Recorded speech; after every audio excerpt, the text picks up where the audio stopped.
I don't think people look that closely, but Good afternoon, everyone, and welcome to another session, Spark Tank Coaching Live. Sorry to cut you off, Michael. My bad, but welcome to the show. Michael O'Sullivan, an executive performance coach. We're in for a treat today.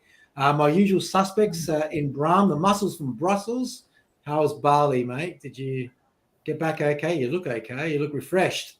Yeah, absolutely. And I got a few waves, 2 days of surfing there, so I'm fully charged. Yeah, fantastic. Well, welcome back. And the lovely Kylie Denton. How you been, Kylie? You well? Yeah, I'm great. I'm really great. Thanks. Awesome. So your guest today, Kylie, fantastic introduction to Michael. We'll have a bit of a chin wag backstage, and I kind of fired up the go live button, so I cut him off inadvertently. But tell us, please, introduce us to Michael, and let's get the show underway. Over to you, Show Kylie. on the road. Show on the road. That's something my dad used to say all the time. So welcome, Michael. I'm so happy to have you here. I know Arthur, Bram, and myself absolutely understand the critical importance of health. And we also know how important it is that we are the CEO of our own health, you know, especially as we're running a business. And Michael, you're an experienced mind and body performance coach. You have over 25 years experience in the health and wellbeing space. You're a CEO with a large team as well. But I think one of the things that really talked to me when we met a while ago was the importance of peak performance at an executive level, at a business owner level. How do we manage our mindset? How do we manage our movement? How do we manage our meals? How do we manage, you know, just that overall peak performance that we all need? So I'm really excited to have you here, Michael. So welcome. Thank you. It is a big clap, isn't it? So one of the things that I know, and many of our audience listen, are busy. We're busy. They're executives, they're business owners, they're senior leaders. You know, what are the benefits to achieving when you think about peak performance in all areas of your life? Because it's not just about how do we remain healthy when we're outside of work, but how do we actually keep that peak performance, that energy at all levels? So I might pass over that question to you. Well, it's a good question. And I think to answer it shortly, because I know everyone loves straight answers, is fulfillment. You know, we need to have a balance. And sometimes it's impossible to run a team, to run your business, to be present with your family, and to spend time on your health. So fulfillment comes when we balance all areas of our life. So I think the most important thing that we need to do, knowing that when we're healthy and we're peak performing, our business is going to thrive, our families are going to thrive, and we're going to feel fulfilled, is just to make sure that we're delegating time for mindset, movement, and meal times. And this could mean like walking around the block in the morning, getting your movement on. Obviously, when we move in the morning, we're using those neurotransmitters and releasing dopamine just before we're about to learn and remember. Obviously, coming into our day after doing something for ourselves, we're going to feel more fulfilled. We're going to have better cognitive function, and we're going to get more done. And when you can start to really figure out that balance, and you start working on, say, your biggest task for the day. What is my moving the needle task? Like, what is gonna move the needle in my business? This is where I'm at today, and delegating that high cognitive hours into those tasks. I find a lot of people are distracted. It's quite easy to get distracted by social media and emails, and as you know, like we could open our email box and be there for a week trying to get back to everything. So it's about delegating time efficiently, so you're feeling more fulfilled within your work life, and you're going home to your family feeling having that fulfillment and not distracted from family life. So obviously meal timing is super important, and sort of movement. It doesn't matter if you train in the morning or the afternoon. But it's one of the things that's going to increase your lifespan. It's going to make you feel better. But literally, I feel like this day and age, we have the holy grail at our fingertips. We have so many things that we can change, that we can utilize as well in our lives to peak performance. So what was that again? Mindset, movement, and was the third one? Was it meals? Meal times. Mealtime. Yeah, well, I find that, to be honest, I've done a lot of research on executives, and we've probably interviewed over 3,000 executives in the last research study. Where was my invite, Michael? You got to get me on the list. Yeah. We actually recently researched the performance of 300 top executives, and we found that a lot of the big thing was actually skipping meals. And what happens when we're skipping meals, and we've probably all been there, like even the listeners might be saying, hey, I haven't had lunch yet, it's 1 o'clock. But it's about making sure we're having the right nutrients and right food during the day to optimize our performance. I find the most common thing after interviewing 300 execs was they were skipping meals during the day, maybe even skipping breakfast. And then what happens when we're not meeting our daily caloric intake? We're going to grab the wrong foods at night, and might not be the wrong foods, but we're going to load up on most of our calories at night. And this can put us into that hypoglycemic state, and then, massive insulin spike. And then it's going to affect your sleep. And this is where the cycle sort of continues. Then it's going to, obviously not getting good sleep. You're going to, cortisol, stress hormone, rises in the morning, as our normal circadian rhythm. Then we're, going to work with bad sleep. We're not going to have the best cognitive function. So it means we're not going to have productivity in our work hours. Then it leads to sort of unfulfillment and that disconnection. I find a lot of execs sometimes get disconnected from family because they've always got so many moving parts going on. And then this leads into the cycle of unnecessary medications, like taking sleep aids and stuff like that. And it leads into, obviously, our body's storing fat when we're not eating enough food to meet our daily caloric intake.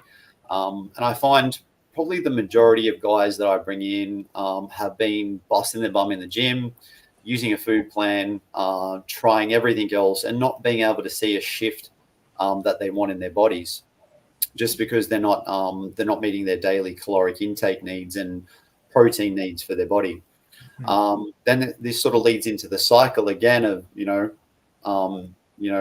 skipping meals, eating the wrong food at night, having that bad sleep, and it's just this little rut. So it's very common, but I find that when it comes down to mindset, it comes down to habit forming. Like, what are we doing in our day? For example, everyone loves coffee, right? So we love to have a coffee, but it's just about changing little habits. So in the morning, some of my execs will have pink salt and lemon. So pink salt will actually, because you're sleeping obviously all night, you're dehydrated. So when you wake up in the morning, if you have pink salt, it hydrates your cells, but also the lemon will start to help you with digestive enzymes in your pancreas. The pink salt has a lemon trace minerals as well. So it's going to get all these nutrients and minerals into your body. And it's actually like almost having 2 coffees. Like, you get this energy hit, but it also actually tastes like rubbish, and it reminds you that everything you do in that day that's hard for you is going to be good for you. So I can totally relate. I started my week with a hard sparring session with my trainer on a Monday morning at 5 a.m. and I survived 10 rounds of him just unloading leather, and I just felt fantastic because if I could survive that 5 a.m. in the morning, nothing can take me out this week, like literally nothing. So I can totally relate with that one. Anyway, that's really interesting. I've got some good tips there. So the pink salt and the lemon is fantastic. But look, I might just kick off some questions if Michael. Very insightful. Thank you for sharing such some secrets with our audience today, with our good selves. The winning formula. How do you break the rut that you speak of? What's the intervention? Well, I think for high achievers, we all like working off our calendar and a list. We've always got goals and what we want to achieve. And I think the first thing you need to do is to delegate time for health. Like, it's about changing little habits, like I said, with the pink salt, and instead of having the caffeine. I mean, you can still have caffeine in the morning, but when you actually have caffeine first thing in the morning, it inhibits the natural production of cortisol. And when you wake up in the morning, that's what your body's naturally doing in your circadian rhythm. So when you start looking at your day from the morning to night, it's about implementing little habits. Sometimes it's like, one of the things that I talk about is subliminal messages. So because we're creatures of habit, we wake up, we have our coffee, we go to the toilet, we stop at the red light. It's just about making little reminders in our day to implement these little habits that are going to help us with peak performance. So obviously not everyone goes to the gym or gets boxed out by their coach at 5 a.m. It could be just walking around the block, or implementing small things into your routine. But I think the best thing we can do as execs is to put it on our calendar, to make it protected time. And this is where I'm doing these tasks. One of the things that I do for execs, which is a powerful tool, and it's at our fingertips, is just set alarms in your phone. Like, set reminders in your phone to remind you to stop and eat and drink. Because I know we've all been there, back-to-back meetings, and it's like 12, and you've got meetings to 2 o'clock, and you haven't had lunch. And then you come out of the meetings, distracted from things you got to do, and you forget to eat at 3 or 4 o'clock. So I personally like to set wake up alarms, breakfast, morning tea, lunch, afternoon tea, and dinner. And with your iPhones or Androids, you can actually link these to like a Spotify podcast. So we all get that protected time where we can sort of listen to a podcast. But if you've got, say, subliminal messages on health coming up, if that's something that you want to do, because our brains are wired in our identities from when we're kids, we need to remind ourselves constantly at the start to take on these little habits.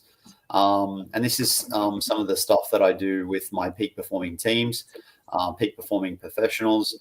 And it's something I do with CEOs, because you've got to be in that state of reminding yourself all the time. I've got a question for you there, Micheal, if I may.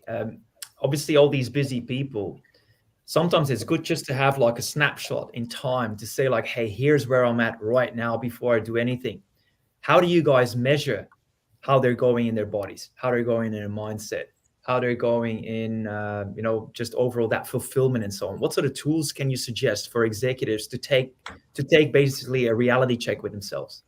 Well, I think the best tool is like emotional intelligence. Like, we need to be obviously present first thing in the morning, because when we go to bed at night and when we wake up is when we're in this trance state. That's where we can sort of rewire that neuroplasticity in our brains. And it's actually from when our brains were formed from 1 to 7. So it first starts with being present with yourself, like scanning your body and going, you know what, I feel really tired today. You know what, this week I've probably had 3 or 4 coffees in a day. I'm starting to crash in the afternoons, and it's just about knowing yourself and where you're at. Like I said, most high achievers are high achievers, and we're succeeding in business and we're successful. But sometimes that can lead away from our presence. Like, we're constantly distracted all the time. Some of the tools that I use, some of the tools that I like to use is just for clients. I like to use like a jot form and do a peak performance check-in. So see what you're eating in a day. Where you at, like where's your energy levels at the moment, rank yourself. And I think like when you sit down, like we sit down and work in our business and spreadsheets and forecast and our teams all the time, but where are we actually sitting down and monitoring our health and tracking our health? And I think if you can do this weekly, even, like let's say on a Friday when it's a quieter day for most, is just get the pen and pad out and just write down how you're feeling, because the power of the pen is always going to bring out these things that you don't realize yourself that you're not seeing.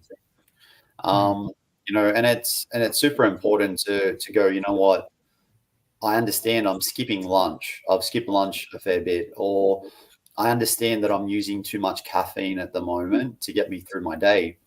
One of the things with that leads from this with burnout is caffeine actually doesn't give you energy. That's just a myth. Caffeine just blocks the a neurotransmitter called adenosine, which is the hormone during the day, which will gradually increase to the point where you feel tired at the end of the night. So caffeine actually blocks the adenosine in your brain, that neurotransmitter. So that means your body thinks you got energy, and your mind thinks you got energy, but you actually don't. And this can sort of lead into burnout down the track, because your central nervous system, cortisol, your body is actually under stress, and you're using fake energy to sort of get you through your day. Not turning anyone off coffee. Obviously, love coffee, but yeah, I think I might go from eight to maybe 2 now, Mike. Greek coffee, right? Greek coffee. They're really 1 in the morning. Yeah, my trainer's always on my back as well. The same thing. He goes, I'll have a quick coffee before I go train with him in the morning, and you could smell the coffee on me. He goes, "Don't come training anymore with your coffee." He says, "No coffee in the morning." You know, coffee is actually all right to have before you train. Like, it's the old school gym sort of pre-workout. It's actually a natural diuretic. So having a black coffee before you go to the gym is fine. There's a lot of research around caffeine and the benefits of training.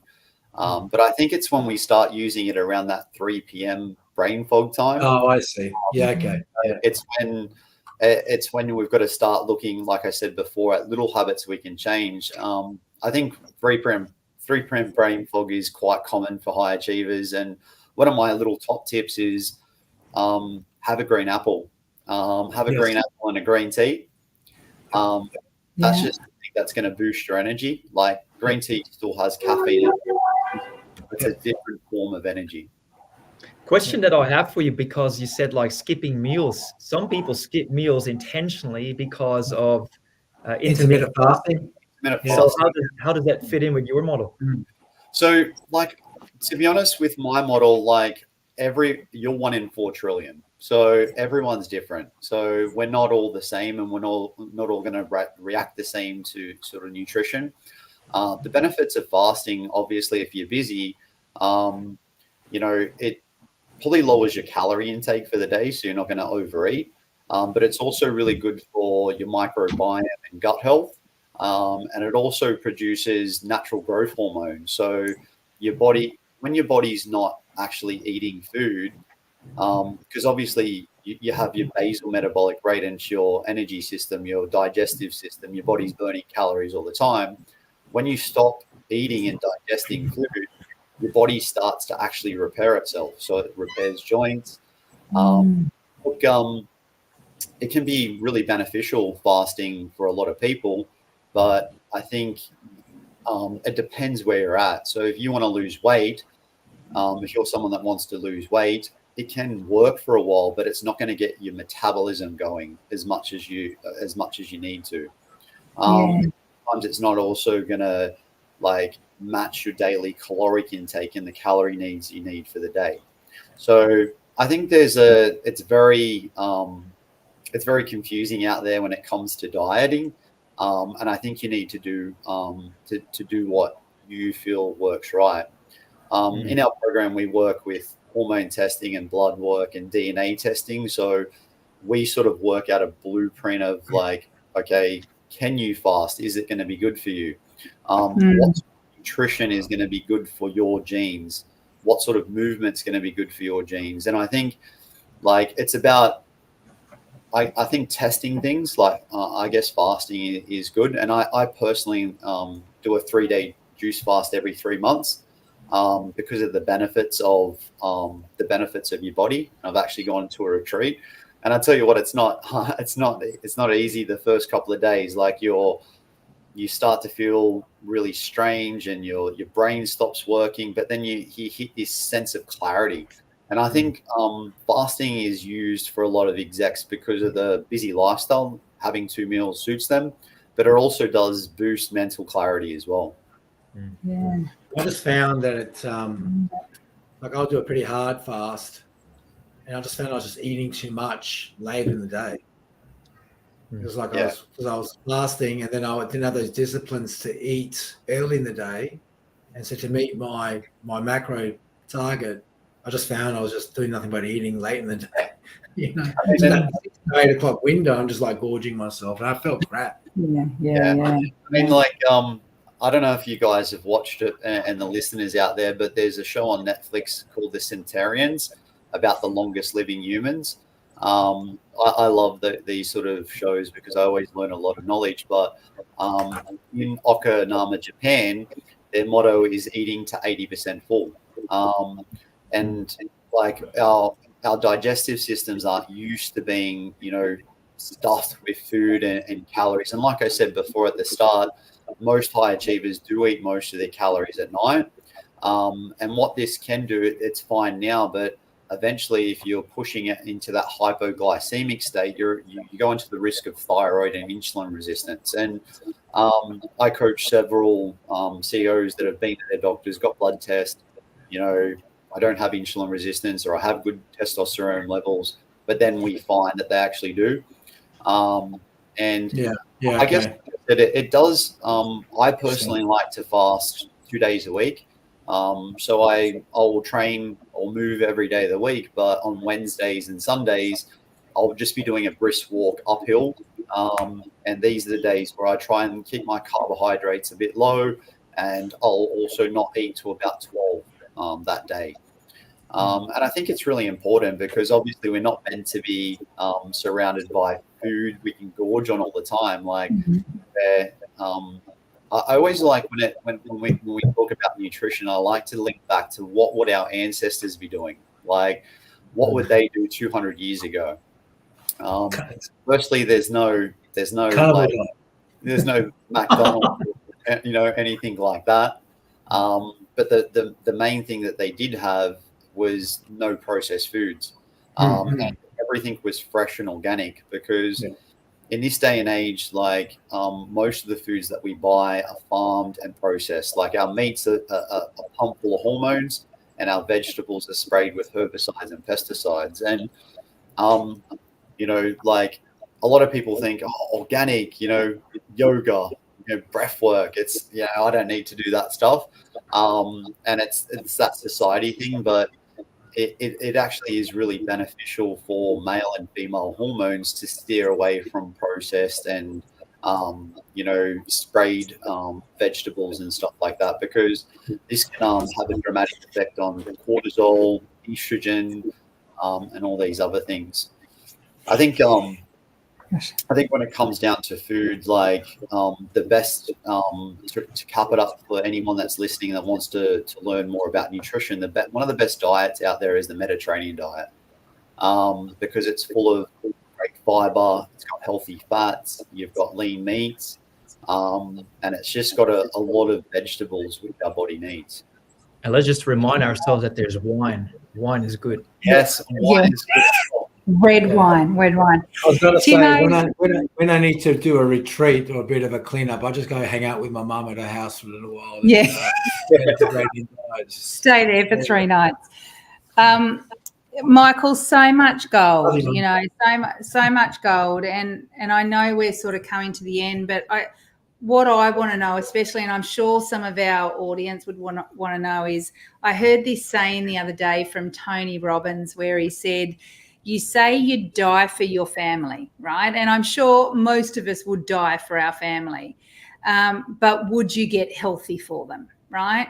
So you say you die for them, but would you get healthy for them? So my final question, and it's kind of two-pronged, is, what are some of the triggers that executives should be identifying that there could be a potential issue, right? A potential stress, burnout, maybe high blood pressure, maybe, I don't know, low energy, whatever it might be. And how can they start to address it? Well, I think, to be honest, it's actually a proven it's a really good question, Kylie, and it's actually a proven Harvard study that executives have a shorter lifespan than the average person. Because high stress scenario of our jobs. And like I said before, I think it comes down to emotional intelligence to start with. And it comes from being not distracted, by being starting to be present with yourself and understanding Self-awareness. where you're at. And I think a lot of people just like, I've been there myself personally. Like I said at the start, like I've got a bubba that's 10 weeks away and a wife that's not sleeping properly, so I'm having to work bigger task on less sleep. But it's about understanding that you can't be doing that all the time. And like I said before, it's not mental stress. It's not I'm stressed and I've got anxiety. It's the actual stress that happens to your body. And it's about understanding that you need to take, you need to implement tools into your life. Like I said, like in the morning, mindset and movement could be listening to a podcast and walking around the block. In the evening, it could, you have to have a switch off time. You have to set your circadian rhythm. You need to, if you're looking at screens, you have to use blue blocker glasses. If you're not sleeping properly, start implementing some like magnesium glycinate and ashwagandha into your evening routine. So that's going to help you with your adrenal fatigue. It's going to help you with your cortisol levels, and it's also going to help you get that REM sleep at the end of the night. But to answer your question shortly, it's just about, like I said at the start, having little tiny things and little habits that you start implementing into your life. And you can't ask a busy exec to go out and meditate for an hour in the morning. Like, it's just not going to happen. And it really doesn't take more than 5 minutes to regulate your central nervous system and to reduce cortisol. And it just starts by doing the things that we have at our fingertips. And that's taking a couple of deep breaths, being present with yourself, taking like even 2 minutes out of your day to really take yourself out of the work busyness and be present with yourself and just be present with your breath and where you're at. And just even some light stretching at night, yin yoga, really helps to regulate that central nervous system, decrease the cortisol, which is going to get you in a good cycle of what I talked before, not the gorging at night and not sleeping and then getting into that vicious rut. So it is quite complex, isn't it? And I'm sure you could go down a rabbit hole with this. But what I'm really hearing from you is that start small, which is how we create habits. Start small. Try and pick a couple of things, whether that be that morning walk, whether that be, some stretching, whether that be, a great podcast that's going to motivate you. But start small as opposed to thinking that you've just got this whole mountain to tackle. Yeah, you cannot chuck everything as a busy executive. It just it's about little tiny habits to rewire our program, because that's what we are. We're a program. We do things automatically without thinking about it. And it's just like even starting the day, like doing the pink salt and the lemon. That's the first thing. And some people that have been skipping meals for many years, like just having breakfast will be a win. And it's just about like every week putting something on your calendar that's going to be a new habit. I think it's like I said, we all know that when we're not performing right, we don't have the energy for our family at the end of the day. We don't have the energy for our team, and we're not getting what we need done. So this is going to lead to that unfulfillment and regret that I could have done more. And like I said, it's the holy grail is at our fingertips, and it comes down to fresh organic foods, drinking water, mindfulness, moving our bodies, and just being more present with ourselves. Love it. Awesome. Let's wrap it up. Micheal, thank you so much for sharing your knowledge, deep insights, such amazing value that you've shared with us and our viewers today. If someone wants to reach out to you, what's the best way? Can you share that with us and maybe pop it into the chat as well? But take us away. I'm on LinkedIn now. I also have my website on LinkedIn as well. Also have Elite Power Moves Executives Facebook group. And I'm always happy to share tips. My my own personal background, to be honest, before we go, I used to be 145 kilos myself. I was flat, depressed, used to run a business as well. I went through all the worst things in life. And my goal is to empower and help as many people as I can. So if anyone wants to message me, I'm happy to send over some free resources and happy to help. Love Awesome. the mission, mate. All the best. Good luck with your arrival on the way. How many weeks away, Michael? 12 weeks, but I'm thinking how restless he is like his dad. Probably about 10 weeks. Yeah, no, he just seems to be kicking around all night long. So, yeah, Lou's not getting the best sleep at the He's moment. already kicking goals. Yeah, Yeah, he's hopefully he's going to change. He's going to want to change the world like his dad. Hopefully. I love it. Congratulations. With the birth, our regards to Mrs. O'Sullivan and the family. Thank you for joining us today. Yeah. Wonderful to have you, and we look forward to seeing your work in the future. Thank you, Michael. Thanks, guys. Thanks for having me. Thanks, Kylie. Thanks, everyone. My pleasure.